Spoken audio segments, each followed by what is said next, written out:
Dear students, Assalamu alaikum. Today I am going to deliver my lecture on the topic Jinnah vision of Pakistan. But before going to start my lecture, let me tell you about the objectives that we are supposed to attain in the completion of this lesson. First of all, we have main idea, then we have translation and explanation, and then we have MCQs and short questions. These are the basic objectives that you have to attain at the completion of this lesson. In my previous lectures, we discussed the vision of Jinnah about Pakistan, Jinnah vision of Pakistan. Okay, and we discussed that according to XII there are two functions of the Constituent Assembly. One is to frame constitution for the future, and secondly, that Constituent Assembly would work as a federal legislature. Okay, today we will discuss paragraph number 5 and 6. In these paragraphs, we are told about bribery and corruption. Qaid-e-Azam call them what we call casteism. Secondly, he said about nepotism and jobbery. He said that this is the legacy which has been shifted to us from our ancestors. And then he further said that on both sides in India and Pakistan, there are people who are against this partition. Because they do not agree with the division of subcontinent. Then he further said that this revolution, this division, this great change, okay, that is binding. That was very important. That was very important for both Muslims and Hindus. Further, he said that there were two communities in subcontinent. One was in majority, the second was in minority. So the feelings between them was hostile. They were enemy of each other. So that is why partition of subcontinent was very important.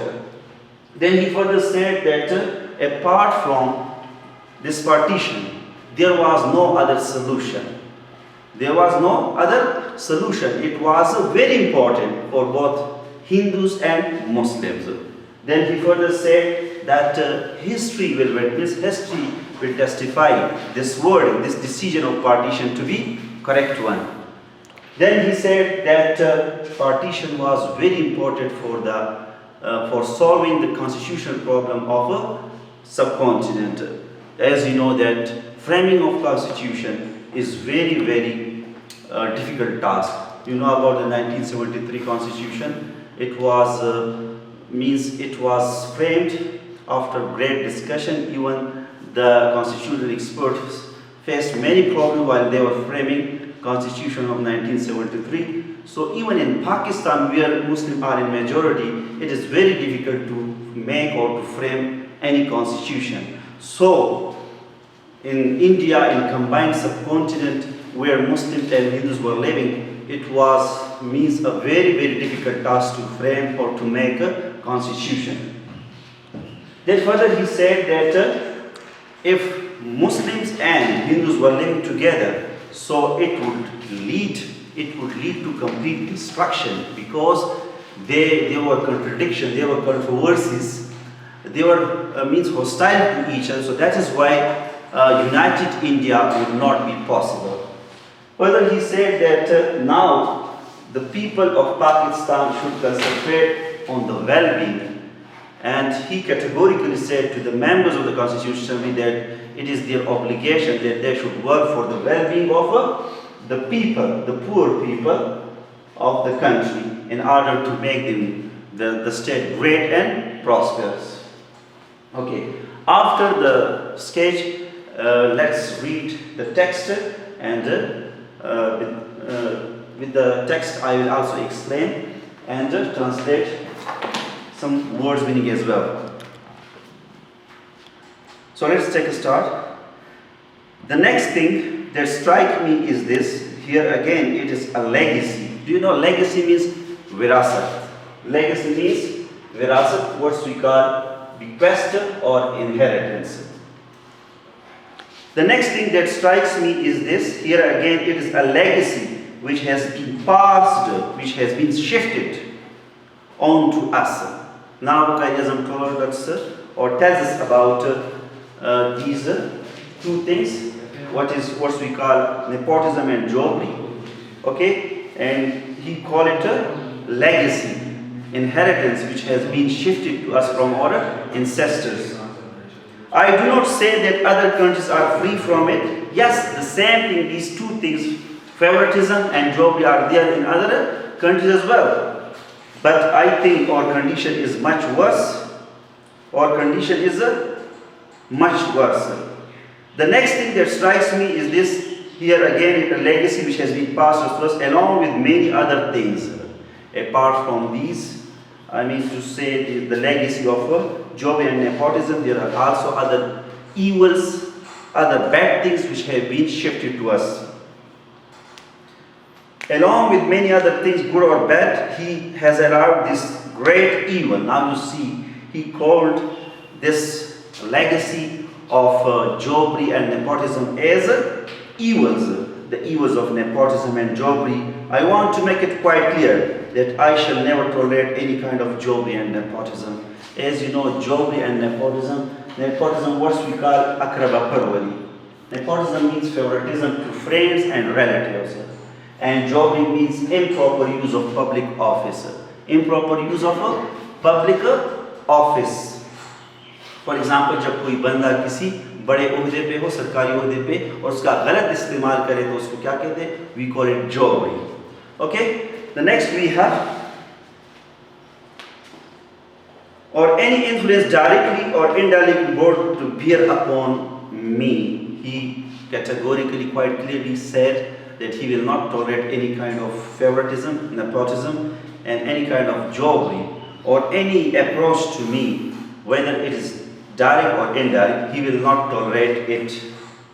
Whenever I will find that such a practice is in vogue means in fashion. Vogue means fashion or in a popularity. He said that if any practice, such practice of jobbery and favoritism, if he said that if he comes to know that it is in fashion, that is in practice, or is continuing anywhere, low or high, I shall certainly not countenance it. Quaid-e-Azam said that he will not tolerate, he will not bear any kind of jobbery and nepotism, okay, anywhere, anytime. I know there are people who do not quite agree with the division of India. Further, he said that he knows that there were many people in both in India and Pakistan that they were against this partition, against the partition of subcontinent. And Quaid-e-Azam said that he knew about it.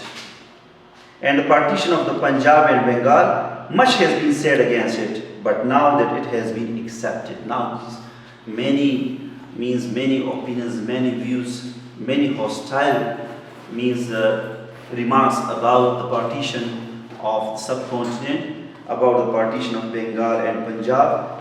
Much has been said about this partition, but now it has been, according to Quaid-e-Azam, it has been accepted. The partition, the division of subcontinent has been accepted.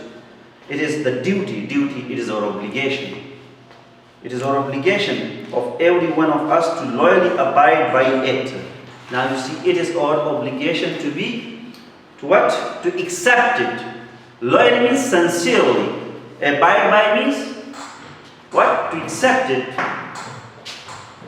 to fulfill.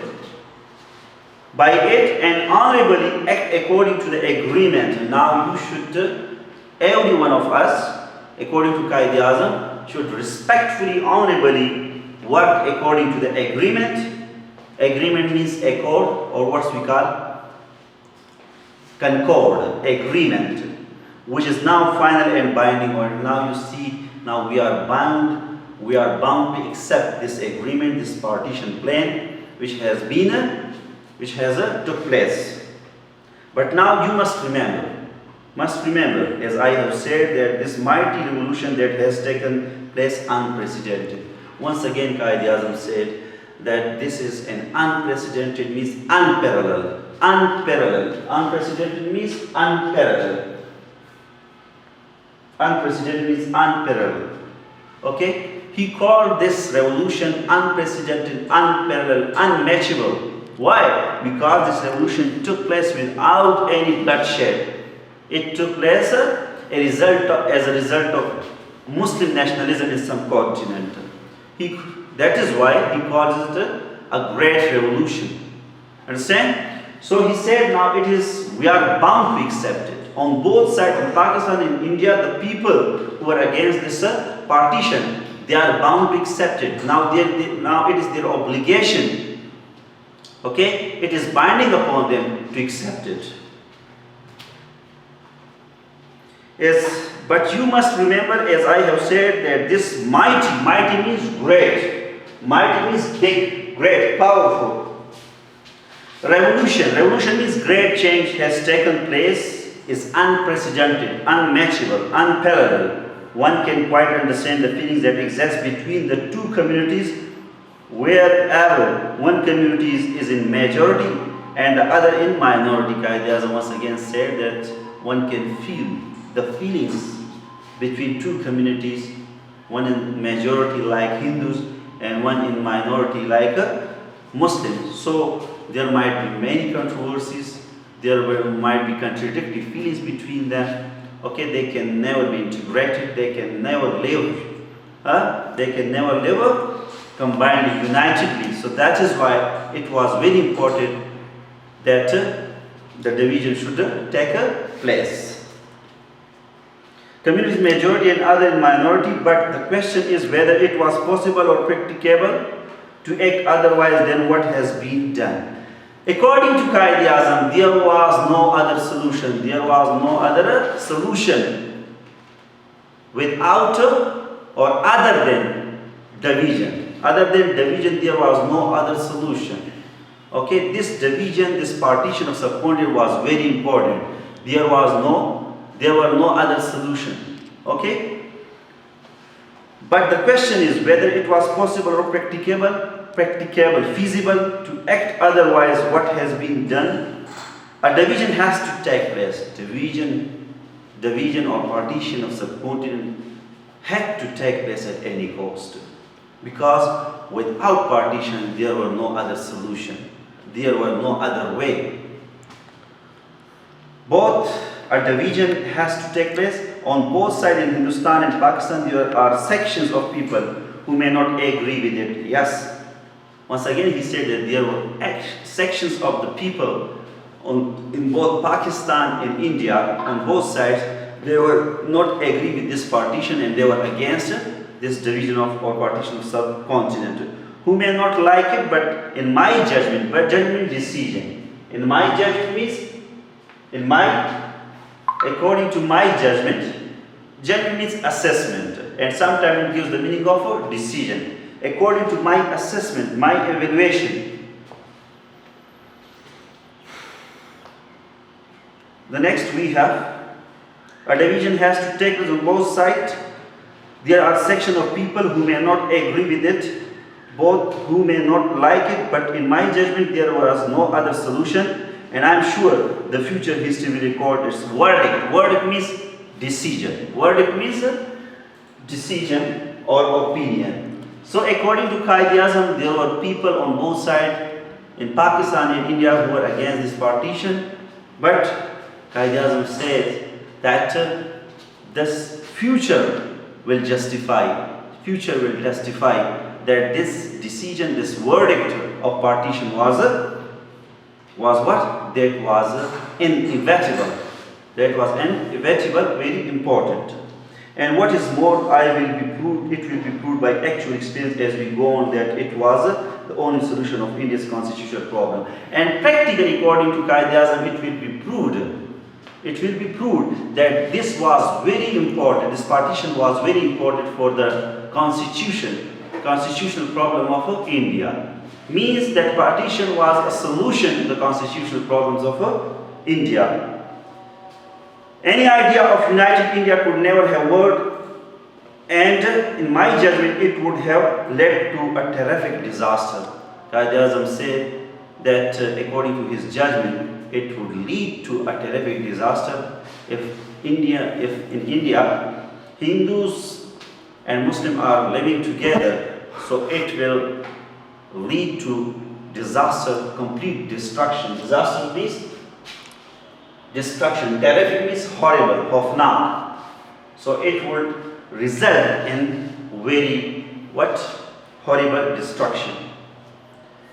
Maybe that view is correct, maybe it is not. That remains to be seen. Now you see, whatever according to Qaid-e-Azam he said, his decision might be correct or incorrect, but that would be proved in future. Now you see, after reading, I will explain some grammatical structures. The grammatical structures, we have some sentences. The next thing that strikes me, it is said by Qaid-e-Azam in the 5th paragraph. The next thing that strikes me. Now you see the next. As you know, the is basically an article, but here it was as a determinant. We call it determinant. Any word which you introduce a noun, we call it determinant. The next is basically, this is an adjective, but it was as a modifier over here because it modified this thing, noun. So this is basically as a whole. The next thing, this is a noun phrase. This is noun phrase. That strikes me. Now you see, the next thing that strikes me. What's that? It tells us about thing that strikes me. The thing that strikes me. So that strikes me. This is a relative clause. We call it relative clause because it relates. It describes this noun thing. So we call it relative clause, and sometimes we also call it adjective clause. The next sentence, it is a legacy. It is a legacy which has been passed on to us. Now see, which has been passed. This which has been passed, this is a clause. Now you see, this clause tells us about this word legacy, which is a noun. Once again, this legacy noun is described, is related by this clause which has been passed on to us. It describes this word legacy. So once again, it is adjective clause or relative clause. So these both are adjective clause or relative clause. The next word, now you see, passed on to us. Here we have two prepositions, on and to. So if there comes two prepositions, the first would work as a preposition, the first would work as an adjective, and the second would work as a preposition. Remember, two prepositions at the same time. The first would work as an adverb, the second would work as a preposition. Then we have the next, to us.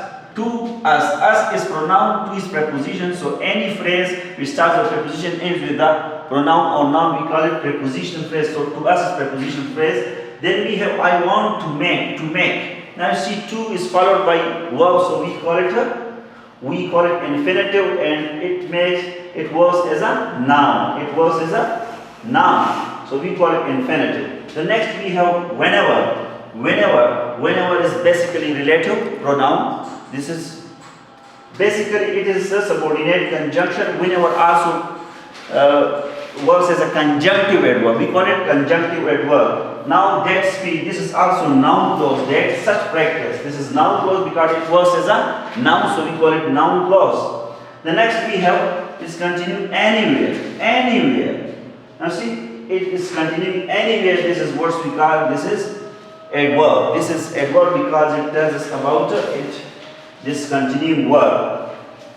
I shall certainly not countenance it. Countenance means tolerate. So certainly is also adverb because it tells us about countenance, which is a verb. So any word we describe a verb, we call it adverb. This is adverb of probability.